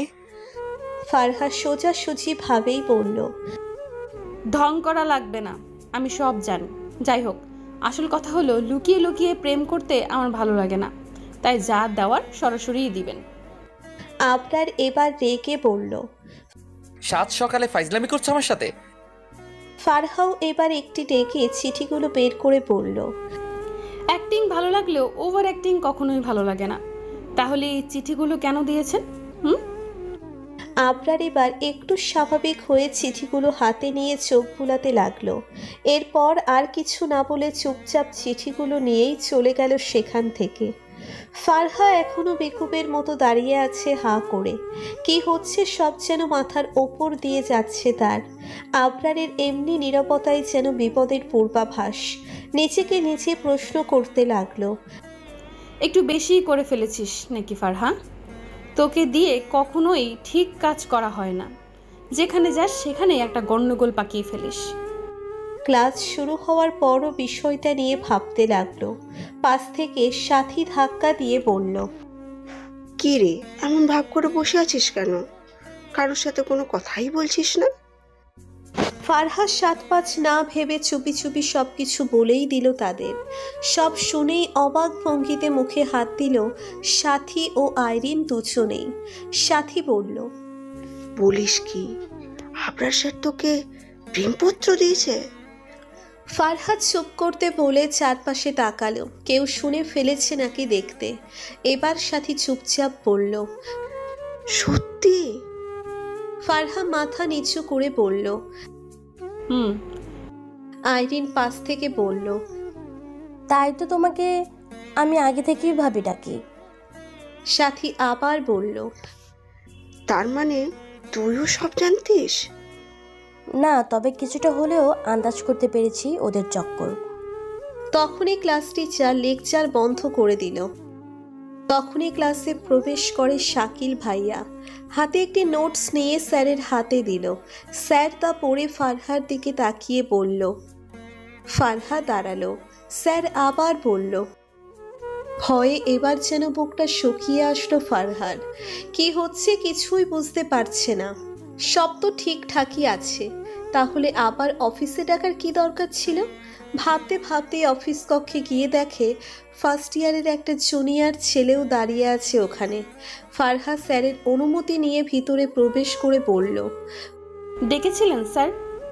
প্রিন্সিপাল স্যার কোনো উত্তর না দিয়ে ছেলেটার দিকে চেয়ে বলল। ফারহা বেকুবের মতো একবার জুনিয়র আবরারের দিকে তাকাচ্ছে, আর একবার পাশে বসে থাকা আবরার স্যারের দিকে তাকাচ্ছে। পরিস্থিতি এবার একটু হলেও বুঝতে পেরে চট করে বলল, মিথ্যা কথা, ওর মতো পিচ্ছি ছেলেকে আমি ভালোবাসতে যাব কোন দুঃখে? ও তো আমার ছোট ভাইয়ের মতোই। ছেলেটাও চট করে বলল। স্যার ভ্রু কুঁচকে বলল। পাশ থেকে আবরার স্যার বলল, হাই রে কি টুরু লাভ, প্রেমিকার মারও প্রেমিক ভাগ করে নিতে চাইছে। আহা, তোমাদের ভালোবাসায় আমি মুগ্ধ। ছেলেটা বুকের বাপাশে একটা হাত রেখে একটু ঝুঁকে মুখে হাসি ফুটিয়ে বলল। ফারহার মাথায় যেন আগুন জ্বলতে শুরু করলো। স্যারদের সামনে জুনিয়র ছেলেটাকে বলল, একটা চর খাবি তুই। আমি কোন দুঃখে তোকে ভালোবাসতে যাব রে? আর প্রেম করার বয়স হয়েছে তোর? চিঠিগুলো দেখে আমি ভেবেছিলাম অন্য আবরার দিয়ে দিয়েছিল। আমি কি জানতাম নাকি যে এটা তুই আবরার? আর তোর নাম যে আবরার সেটাও তো জানতাম না আমি। তখনই প্রিন্সিপাল স্যার বলল। এবার ফারহা পড়ে গেল আর এক মুসিবতে। আমতা আমতা করে বলতে লাগলো, না মানে কেউ না স্যার, এমনি। তখনই জুনিয়র ছেলেটা বলল। আবরার স্যার এবার বসা থেকে উঠে প্রিন্সিপাল স্যারকে বলল, স্যার এদেরকে এভাবে হবে না, ওদের দুজনের অভিভাবককে ইনফর্ম করুন আর ইমিডিয়েটলি কলেজে আসতে বলুন। প্রিন্সিপাল স্যারও তার সাথে বলল। ফারহা এবার কাঁদো কাঁদো ভাব হয়ে বলল, প্লিজ স্যার, আমার বাবাকে আর ভাইয়াকে ডাকবেন না প্লিজ। ওরা এসব শুনলে আমাকে মেরেই ফেলবে। আমি তো ইচ্ছে করে জেনে শুনে করিনি এসব, প্লিজ স্যার। পাশের জুনিয়র ছেলেটা বলল। ফারহার আগে ছেলেটার দিকে চেয়ে ফিসফিসিয়ে বলল, শুধু এখান থেকে বাঁচি, তারপর তোর একদিনকে আর আমার যেই কয়দিন লাগে। সন্ধ্যায় সোফায় বসে বসে চায়ের কাপে চুমুক দিয়ে টিভি দেখায় ব্যস্ত ফারহা। অনেক কষ্টে আজ কলেজের সিচুয়েশনটা ম্যানেজ করেছে। একেবারে হাতে পায়ে ধরার মতো যা তা অবস্থা হলো আজ। আগামী 2 দিন কলেজ আর কোচিংয়ের কাছে দিয়েও যাবে না বলে প্রতিজ্ঞা করে বসে আছে সে। অল্পের জন্য মান ইজ্জতটা বেঁচে গেল আজ, না হলে জুনিয়র ছেলের সাথে এসব কেলেঙ্কারি মান ইজ্জত যেইটুকু আছে ওটাও হারাতে হতো আজ সবার সামনে। মা একটু আগে নাস্তা দিয়ে বলে গেল। মায়েদের কথাগুলো খুব কঠোরভাবে বললেও সন্তানের কাছে তা খুবই মিষ্টি শাসন। তাই হয়তো মায়ের বকাঝকাগুলো সন্তানরা এক কান দিয়ে নিয়ে অন্য কান দিয়ে বের করে দেয়। ফারহাও তার ব্যতিক্রম নয়। মায়ের কড়া করে বলে যাওয়া কথাটা কানে না নিয়ে টিভির দিকে তাকিয়ে আছে সে। একটু পর ঘরে ফারদিন আসে। সন্ধ্যার পর ফারহাকে টিভির সামনে দেখে কোমরে 2 হাত দিয়ে কিছুক্ষণ দাঁড়িয়ে থাকে সেখানে। এরপর মা সামনে আসতেই বলে, তোমার মেয়ে তো দেখি দিন দিন খুব উন্নতি হচ্ছে মা। মা চায়ের কাপ ও নাস্তার প্লেটটা নিতে নিতে বলে। ফারদিন বলল, আমি বাড়ি কথা বলছি না, কলেজে কথা বলছি। খুব ভালো সুনামে শুনছি তোমার মেয়েকে নিয়ে। ইনশাল্লাহ আমাদের ফারহা খুব শীঘ্রই সফলতার উচ্চ শিখরে পৌঁছে যাবে। ফারদিনের মুখে এটা শুনেই জিভে ছোট্ট করে কামড় কাটে ফারহা। আবরার স্যার এসব কথা ভাইয়াকে বলতে গেল কেন? কত রিকোয়েস্ট করে বেঁচে এসেছে যেন বাড়িতে কেউ এসব না শুনে, কিন্তু স্যার এটা করলো কি? ভাইয়াকে বলেই দিল। তাহলে এত রিকোয়েস্ট সবই বৃথা গেল। তখনই ফারদিন আবার বলে, আজ আবরারের সাথে দেখা হওয়ার পর বলল দিন দিন ফারহার লেখাপড়ার অবনতি ঘটছে, পড়াশোনায় কোনো মন নেই, কোচিংয়ের পড়া তো দিতে পারেই না, হোমওয়ার্ক পর্যন্ত কমপ্লিট করে না। ফারদিনের কথায় এবার একটু স্বস্তির নিঃশ্বাস ফেলে সে। যাক, তাহলে কিছু বলেনি। ফারদিন টিভি অফ করে দিয়ে বলল, যা সোজা গিয়ে পড়তে বস, না হলে এক্সামের পর ডিমগুলো বিক্রি করার জন্য একটা দোকান খুলে বসতে হবে। ফারহা হেসে বলল, গুড আইডিয়া, তবে দোকান খোলার কি দরকার? এগুলো আমরা পাইকারি দরে বেচে দিব। ফারদিন নিরাশ হওয়ার ভঙ্গিতে আবারও কোমরে 2 হাত রেখে ফারহার দিকে তাকায়। আজ সন্ধ্যার পর চলে যাচ্ছে মাহিন। সকালে আইরিনদের বাসায় খবর এসেছে সন্ধ্যায় মাহিন বেরিয়ে যাবে আইরিনকে নিয়ে ওই বাড়ি যেতে। ফোন দিয়ে মাহিনের মা এই কথাটা বলল। আর মাহিনের বাবা নাকি ব্যস্ত, তাই আগে বলতে পারেনি। আর মাহিনকে বলেছিল আইরিনকে নিয়ে যেতে, বাট মাহিন আসেনি। সোফায় বিষণ্ণ মনে বসে আছে আইরিন। এমন সময় আবরার তার পাশে এসে বসে। আইরিনের দিকে চেয়ে বলে, ফোনটা দে তো। আইরিন একটু অবাক হলো, তবুও প্রশ্ন না করে ফোনটা বাড়িয়ে দেয়। আবরার ফোনটা কিছুক্ষণ দেখে আইরিনকে বলল, তোর আর মাহিনের মাঝে কি কোনো ঝামেলা হয়েছে? আবরার যেন কিছু বুঝতে না পারে, তাই আইরিন একটু অবাক হওয়ার ভঙ্গিতে বলল, কই না তো, সব ঠিকঠাকই তো আছে। আবরার ফোনটা দিয়ে বলল, তোর কল লিস্টে মাহিনের নাম্বারে কলটা ছিল আজ থেকে 6 দিন আগের, তাও শুধু একটা কল। আইরিন একটু থতমত খেয়ে মিথ্যা সাজানোর চেষ্টা করে বলল, আরে কথা হয়তো প্রতিদিন, ও খুব ভালো। আমি নাম্বারগুলো এমনি ডিলিট করে দেই, তাই কল লিস্টে নেই। আর তুমি হঠাৎ এসব বলছো কেন ভাইয়া? ও হ্যাঁ বুঝছি, সে আমাকে এখানে রেখে গেছে আর শেষ দিনও নিয়ে যেতে আসেনি, তাই তো? তাহলে শুনো কাহিনী। তোমাদের জন্য খুব খারাপ লাগছিল আমার, তাই তাকে বললাম তোমাদের কাছে চলে আসব। সে তো আমাকে আসতেই দিচ্ছিল না, কিন্তু তোমাদের জন্য আমার কান্না পাচ্ছিল দেখে সে পরে রাজি হলো। আর প্রতিদিনই আমাকে নিতে আসতে বলতো, কিন্তু আমি আর একদিন করে তাকে মানা করছিলাম। তাই গতকাল বললাম আজকে তোমাদের সাথেই যাব। এক নাগারে কথাগুলো বলে গেল আইরিন, যেন আবরার কোনো পাল্টা প্রশ্ন করতে না পারে। হয়তো খুব বুদ্ধি খাটিয়েই মিথ্যেটা সাজিয়েছে সে। আবরার আর কিছু না বলে কিছু তীক্ষ্ণ দৃষ্টিতে তাকিয়ে সেখান থেকে চুপচাপ চলে গেল। তারপর চোখ বন্ধ করে একটা দীর্ঘশ্বাস নিল আইরিন। দুপুরের আগেই ওই বাড়িতে পৌঁছে যায় তারা। দুপুরে খাওয়া শেষে আইরিনের বাবা আর অন্যান্য আত্মীয়রা সোফায় বসে কথা বলছে, আর আইরিন আছে মহিলাদের কাছে। বাড়িতে কয়েকজন অতিথি আসায় বিয়ে বাড়ির মতো মনে হচ্ছে আজও। বিকেলের পর আইরিন ও মাহিনকে একসাথে আলাদা করে দিল একটা রুমে, নিজেদের মাঝে কিছু কথা বলার জন্য। আইরিন চুপচাপ মাহিনের পিছনে গিয়ে দাঁড়িয়ে মাথা নিচু করে বলল, আজও কথা বলবেন আমার সাথে? কি বলবেন বলুন। আইরিন আবারও নির্লজ্জের মতো বলল, আমাদের এখানে কেন আলাদা করে দিয়েছে সবাই? মাহিন আবারও সোজাসুজি ভাবে বলল, সেটা আপনিই জানেন। ওরা বলল, আর কেন আপনি ঢুকে পড়ছেন? আইরিন একটু মন খারাপ হলেও চুপচাপ রইল, কারণ সে চায় না যাওয়ার মুহূর্তে কারো মুড নষ্ট করতে। তবুও মাথায় একটা প্রশ্ন সব সময় তাকে খুব ভাবায়, যেটার উত্তর মাহিন চলে গেলে আজ জানা হবে না। তাই বলেই দিল, সত্যি করে বলেন তো, আপনি আসলে কি চান? মাহিন আবারও বলল, আমার চাওয়াটা না ভেবে এটা ভাবেন যে আপনার মন কি চাই, আর আমি কি চাই তা সময় হলে বুঝতে পারবেন। সন্ধ্যার পর সবার থেকে বিদায় নিয়ে চলে গেল মাহিন। আইরিনের সাথে আর কথা বলেনি। রাতে আইরিন তার বাবাকে নিয়ে বলল, আমি এখানে থাকবো না বাবা, আমার ভালো লাগছে না। আমি তোমাদের কাছেই থাকবো।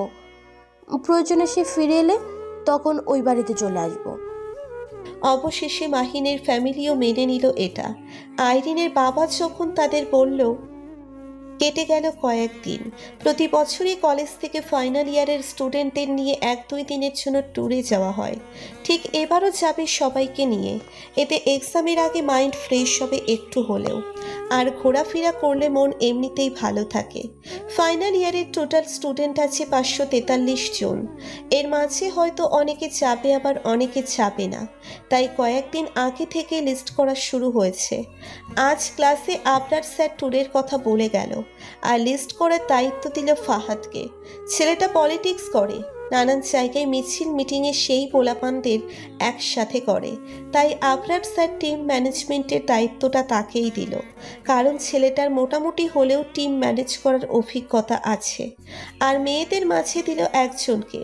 আবরার স্যার ছেলে মেয়েদের মাঝে ভাগ ভাগ করে টিম লিডার বানিয়ে দিয়ে গিয়েছে। আর সকল স্টুডেন্টের দায়িত্ব আবরার নিজেই নিয়েছে, কারণ সে নিজেও স্টুডেন্ট থাকাকালীন ও বন্ধুদের নিয়ে ট্যুরে যাওয়ার সময় নিজেই সব ম্যানেজ করত।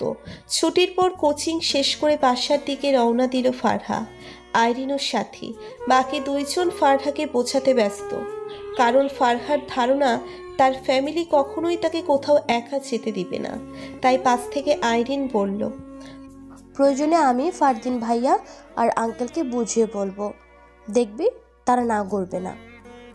হুট করে ফারহা বলল, না, তুই ভাইয়ার সামনে একদম যাবি না, কখনো যাবি না, কোনো দিনও যাবি না। ফারহার কথাই অবাক হয়ে গেল আইরিন ও সাথী দুজনেই। আইরিন অবাক ভঙ্গিতে বলল, কেন যাব না?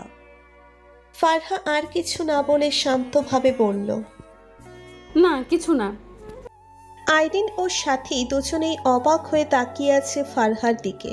কথাবার্তা একটু অদ্ভুত হলে অবাক হওয়াটাই স্বাভাবিক।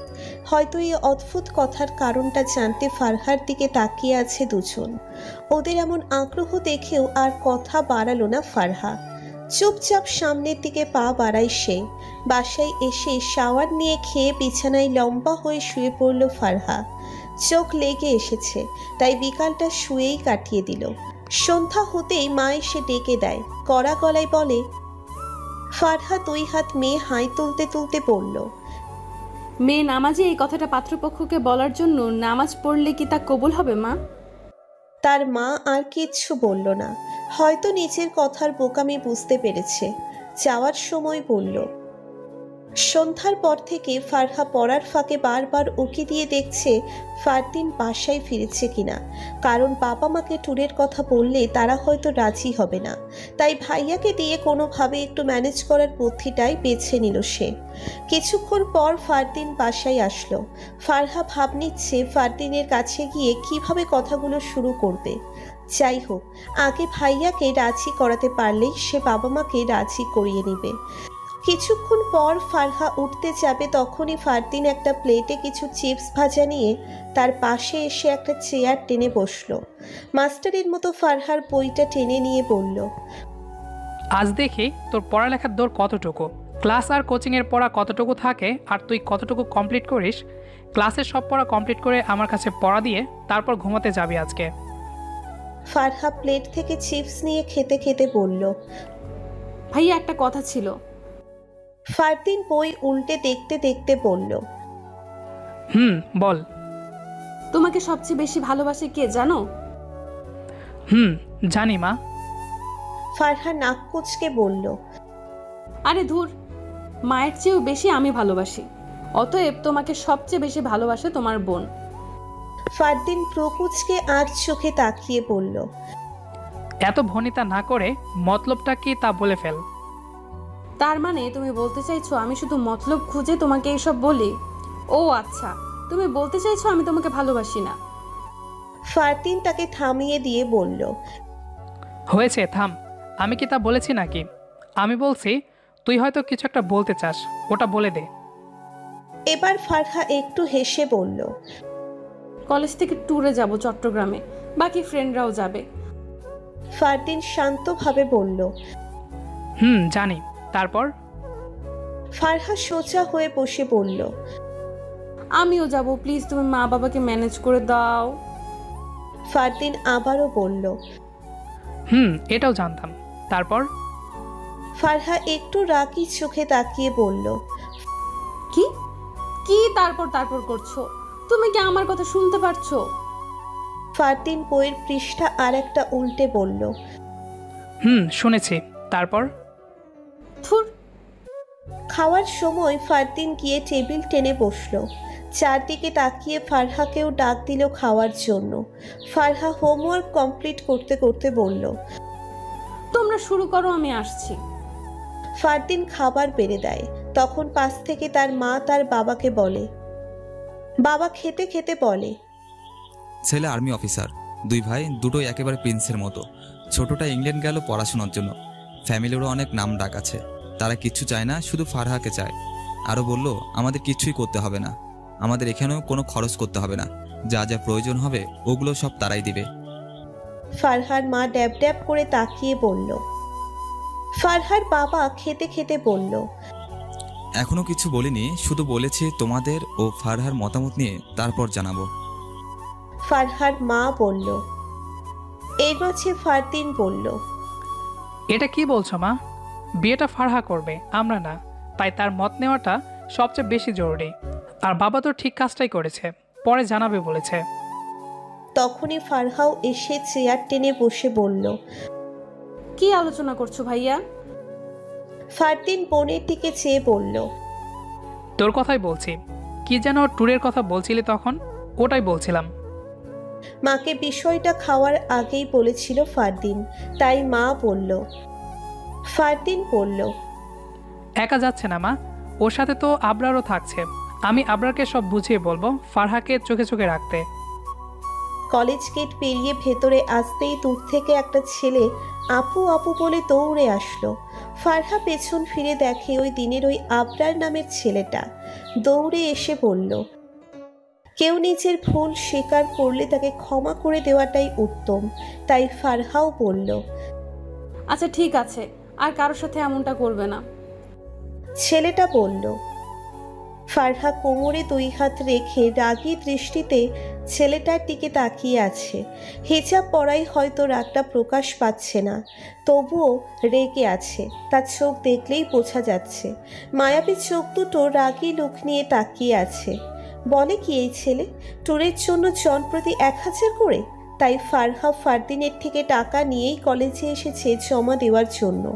মেয়েদের টিম লিডার শর্মির কাছে টাকা জমা দিতে গেলে সে বলে আইরিন আর ফারহার টাকা অলরেডি আবরার স্যার দিয়ে দিয়েছে।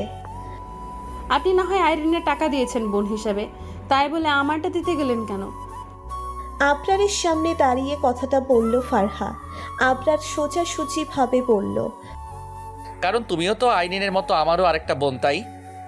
ফারহা আবারও বলল, দরকার নাই আমার এত ভাইয়ের। ভাইয়ের বন্ধু হলেই কি ভাই হয় নাকি? ভাই হলে ওই দিন কিভাবে চিঠিগুলো প্রিন্সিপাল স্যারের কাছে দিয়েছিলেন? আমি না হয় একটু আবেগী হয়ে গিয়েছিলাম, তাই কিছু না ভেবে সোজা আপনার কাছে গিয়ে না বুঝে এসব বলে ফেলেছিলাম। ব্যাপারটা আপনি আমাকে বুঝিয়ে বললেই পারতেন। অফিস রুমে নিয়ে এভাবে অপমান করার প্রয়োজন ছিল না। আর এখন আসছে ভাই সাজতে। লাগবে না আমার এত ভাই। আপনি আমার কেউ না, স্যার মানে শুধুই স্যার। এক নিঃশ্বাসে কথাগুলো বলে কয়েকটা শ্বাস নিল ফারহা। আবরার এক দৃষ্টিতে ফারহার দিকে তাকিয়ে আছে। মেয়েটা আজ এত কথা বলছে কেন? অল্পতেই এত অভিমান কেন তার? চুপচাপ দাঁড়িয়ে ফারহাকে বোঝার চেষ্টা করছে সে।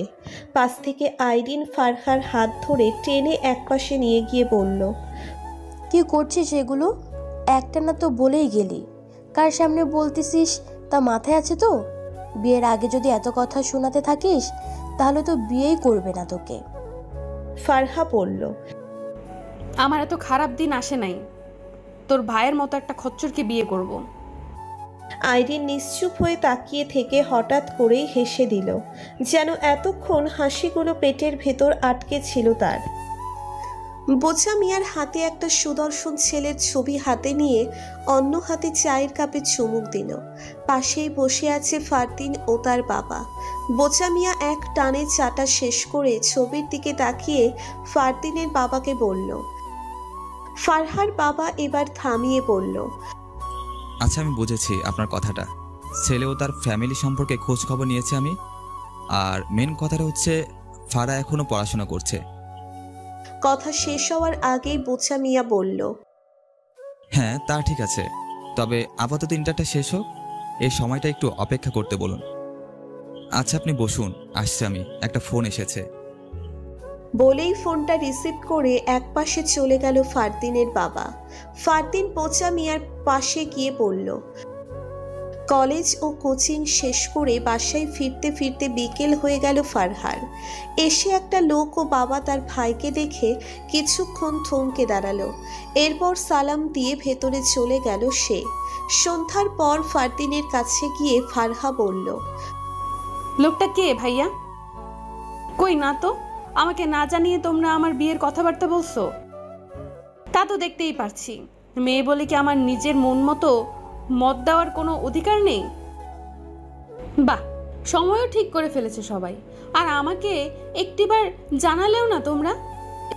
ফারহা উত্তেজিত হয়ে যাচ্ছে দেখে ফারদিন বলল, এক্সামের পর কথাবার্তা আগাবে বলছে, আর তুমি বলছো সিরিয়াস না। আর কিছু না বলে মায়ের রুমের দিকে গেল ফারহা। তোমরা আমাকে না জানিয়ে আমার বিয়ের কথা বলছো কেন মা? মেয়েকে পাশে বসিয়ে হাসি মুখে বলল, আমি এখন বিয়ে করতে চাই না মা। আমি এত কিছু জানি না। আমি বিয়ে করব না মানে করব না। ফাইনালি ট্যুরে যাওয়ার সেই কাঙ্ক্ষিত সময়টা চলে এলো। এই একটা ট্যুর যে ফারহার জীবনটা এমন এলোমেলো করে দিবে তা হয়তো তার চিন্তারও বাইরে ছিল। না হলে কি মানুষ বিপদ জেনেও ওই রাস্তায় এগিয়ে যায়? সে নিজেও চেত না, বাট আমরা তো আর ভবিষ্যতে কি হবে তা তো কেউ বলতে পারি না। সেই ট্যুরে যাওয়ার পর একটা অ্যাক্সিডেন্টই তার জীবনকে এলোমেলো করে দিয়েছে। সন্ধ্যার পর বাসে রওনা দিবে সবাই। 5টা বাস ঠিক করা হয়েছে। সারা রাত গাড়িতে থেকে পরদিন চট্টগ্রাম পৌঁছবে তারা। তারপর 2 দিন ব্যাপী এই ট্যুরে বিভিন্ন জায়গায় ঘুরে বেড়াবে। সন্ধ্যায় বেগে কিছু কাপড় চোপড় ও প্রয়োজনীয় টাকা পয়সা নিয়ে কলেজ মাঠের উদ্দেশ্যে বেরিয়ে গেল। ফারহাও ব্যাগে জামা ও নিজের প্রয়োজনীয় জিনিসপত্র নিয়ে নিল। তারপর মা বাবার থেকে বিদায় নিয়ে ভাইয়ার সাথে বেরিয়ে পড়ল কলেজ মাঠের উদ্দেশ্যে। ওখানে গিয়ে দেখে প্রায় সবাই চলে এসেছে, আর আধা ঘন্টা পর রওনা দিবে।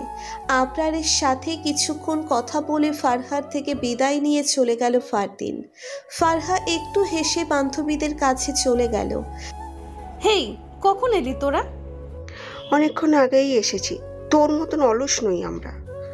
আর আধা ঘন্টা লেট করলে আর তো যাওয়াই হতো না তোর। আমি অলসতে যাব কেন? আমি সময় মতোই এসেছি।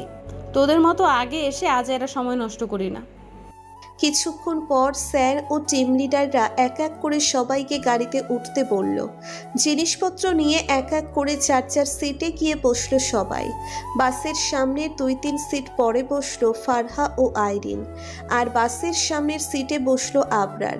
ওঠার পর আইরিনকে বলে গেল, রাতে আধা ঘন্টা ব্রেক নিয়ে ডিনার করে নিল সবাই।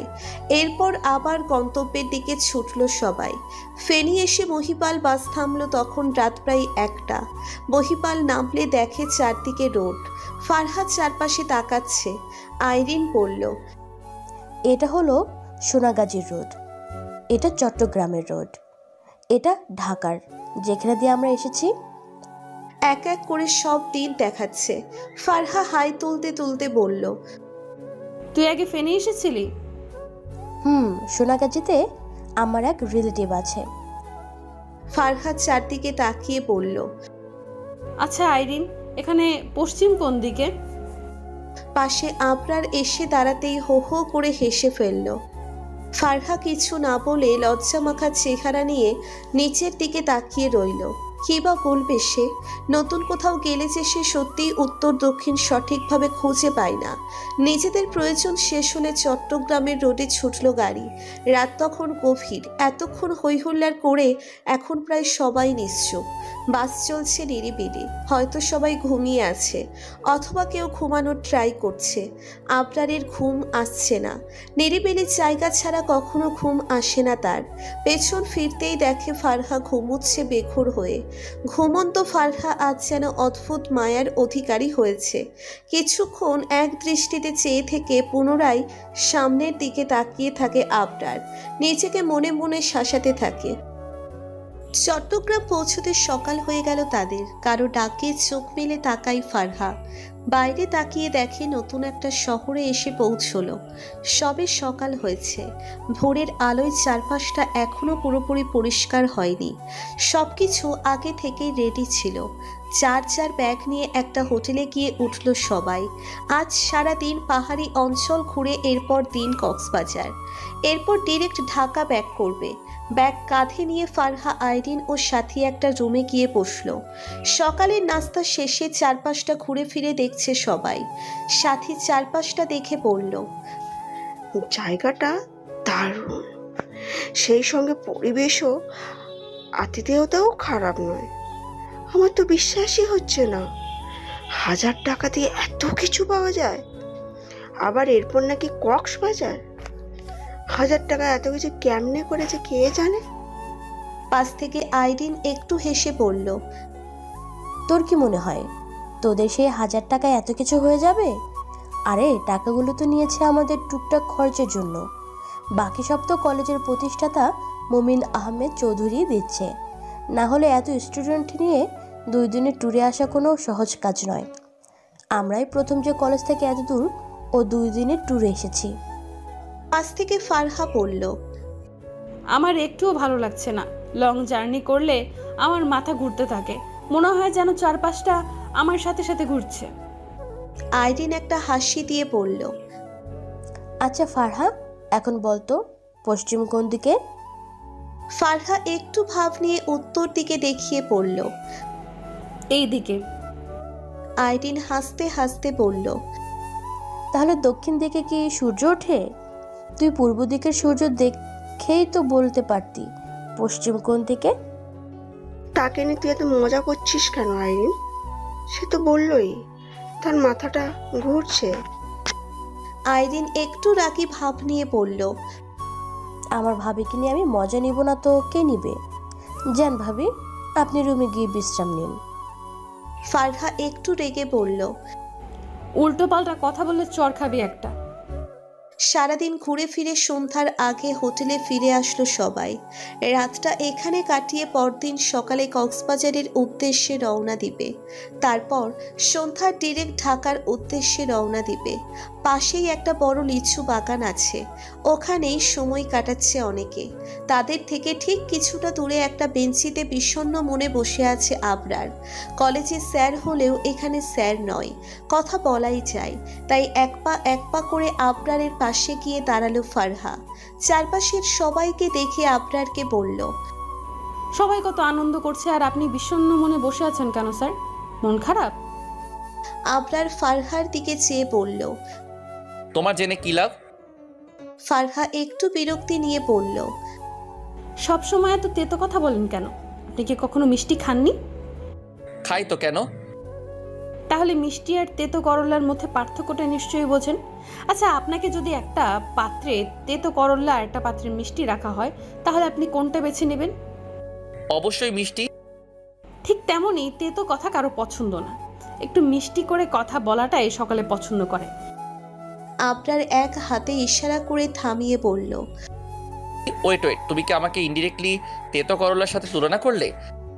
ফারহা ছোট্ট করে জিভে কামড় কেটে বলল, এই না না স্যার, আমি মোটেও এমনটা বলিনি, একটু মিষ্টি করে কথা বলতে বলেছি জাস্ট। আবরার একটু হেসে বলল, চলো আজ তোমাকে ডিরেক্ট মিষ্টি কিছু খাওয়াবো। ফারহা একটু অবাক হয়ে বলল, কিভাবে? আবরার রাস্তার দিকে দেখিয়ে দিয়ে বলল, ওই যে দেখছো একটা লোক রাস্তা দাঁড়িয়ে হাওয়াই মিঠাই বিক্রি করছে। ফারহা তাকিয়ে বলল, হাওয়াই মিঠাই আমার খুব প্রিয়। তাই তাহলে আসো। আবরার রাস্তায় দাঁড়িয়ে 3টে হাওয়াই মিঠাই নিয়ে বলল, একটা আইরিন আর একটা সাথীকে দিবে, অন্যটা তোমার। তখনই একটা গাড়ি এসে তাদের সামনে দাঁড়িয়ে দুজনকেই মুখ চেপে ধরে গাড়ির মাঝে উঠিয়ে নেয়। তারপর কিছু বুঝে ওঠার আগেই এক টানে অনেকটা দূর চলে আসে। গাড়িতে বসে ফারহা হেল্প হেল্প বলে চিৎকার করতেই 2টা ছেলে 2টা ছুরি নিয়ে ফারহা ও আবরারের গলায় ধরে বলল। ভয়ে ফারহার সারা শরীর থরথর করে কাঁপছে। ইতিমধ্যেই কপাল জুড়ে চিকন ঘাম দেওয়া শুরু হয়ে গেছে। কি থেকে কি হয়ে গেল কেউই বুঝতে পারছে না, চিৎকার করতে পারছে না, বড় বড় শ্বাস নিচ্ছে শুধু। বেশ কিছুক্ষণ পর একটা জঙ্গলে এসে গাড়ি থামালো তারা। ফারহা ও আবরারের গলায় ছুরি ধরে দুইজনকে 2টা গাছের সাথে বেঁধে নিল। তারপর একজন তাদের সামনে এসে বলল। ফারহা এখনো থরথর করে কাঁপছে। আবরার পাশ থেকে বলল, ফ্যামিলি কোথায় পাবো ভাইয়া? আমরা 2 ভাই বোন এতিমখানায় মানুষ হয়েছি। এরপর কলেজে ভর্তি হয়ে কোনো রকম টিউশনি করে পড়াশোনাও নিজেরা চলি। এই বিশাল পৃথিবীতে আমার শুধু সে আছে আর শুধু আমি আছি। বিশ্বাস করুন, আমাদের আপন বলতে আর কেউ নেই। আর আপনারা খুঁজে ফিরে আমাদের 2জন এতিম ভাই বোনকেই কেন তুলে এনেছেন বলুন? ছিনতাইকারীর দলের লোকটা বলল। আবরার আবারও কান্নার ভান ধরে বলল, মৃত্যুর মুখে দাঁড়িয়ে মিথ্যা বলবো কেন ভাইয়া? সত্যি আমরা এতিম। লোকটা এবার পাশের একটা ছেলেকে থাপ্পড় মেরে বলল। মুহূর্তেই কয়েকটা ছেলে এসে তাদের থেকে সব নিয়ে নিতে লাগলো। আবরারের 2টা ফোন ও ফারহার একটি ফোন, সাথে আবরারের মানিব্যাগে 15,000-এর মতো টাকা ছিল, আর ফারহার পার্সে ছিল 2,000-এর মতো। সব নিয়ে তাদের জঙ্গলে ছেড়ে দিয়ে গাড়ি নিয়ে চলে গেল তারা। আবরার ও ফারহার কাছে এই মুহূর্তে জামাকাপড় ব্যতীত আর কিছুই অবশিষ্ট নেই। চারদিকে খুটখুটে অন্ধকার নেমে এলো, জঙ্গল জুড়ে ভৌতিক পরিবেশ। ফারহা ভয়ে কাঁদতে কাঁদতে দৌড়ে এসে আবরারকে জড়িয়ে ধরল। আবরার একটু অবাক হলেও বিষয়টা মাথায় নিল না। বুঝতেই পারছে ভয়ে ফারহা থরথর করে কাঁপছে। আপাতত এখান থেকে বের হওয়ার রাস্তা খুঁজতে হবে। তাই ফারহাকে ওভাবেই এক হাতে চেপে ধরে জঙ্গলের পথ ধরে হাঁটা ধরল সে। বের হতে কতক্ষণ লাগবে কে জানে, কিছুই চেনে না এখানকার। কাউকে ফোন দিবে সেই উপায়ও নেই। কিছু দূর যাওয়ার পর হঠাৎ গাড়ি ব্রেক করে দাঁড়ায় লোকগুলো। একটা ছেলে বলল, এর মাঝে টিমের বস বলল,